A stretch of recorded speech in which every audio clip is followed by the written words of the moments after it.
Hi there, and welcome to Theoretical by Design.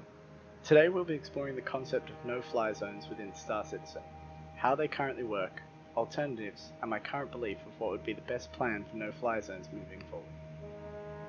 With the release of 3.3.6, we've seen no-fly zones implemented into Hurston in order to prevent players from crashing, as well as accessing certain areas of the city.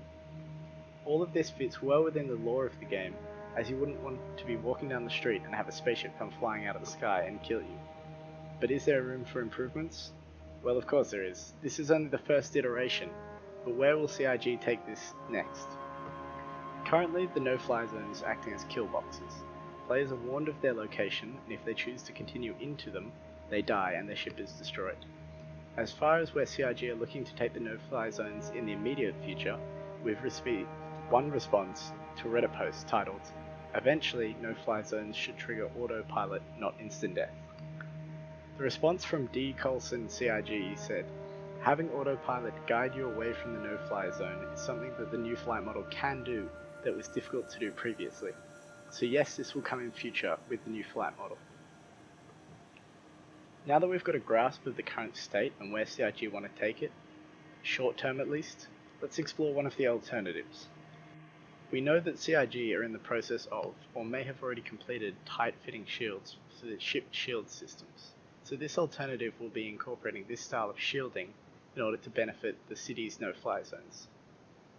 In a lore sense, when everyone has a spaceship, a city is a dangerous place. We know that with the lore and reputation system coming online in 3.5, players will have forms of general punishment for bad behavior, but what is to stop a player shooting from outside the no-fly zone into a city? Does this no-fly zone also stop bullets? Sure, for some cities such as Spider and the other low-security areas, it may be more fitting that you can do that, but for cities such as Hurston, ArcCorp, and those on the safer side of space, what's there to protect the everyday civilian? That is where the building defense system comes into effect. Building defense systems would be a tight-fitting shield, similar to the soon-to-be implemented shields being applied to all ships. These could also be tied together with turrets on the buildings in order to create a highly defended secure city such as Hurston. In order to make this system fit both within the world and to enhance gameplay opportunities, the shields and weapons would rely on a power supply, as ships do currently.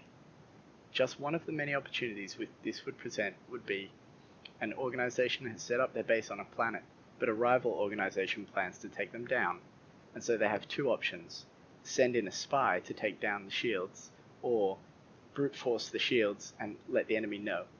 Both of these are viable options, but that shield effect allows for a much different playstyle.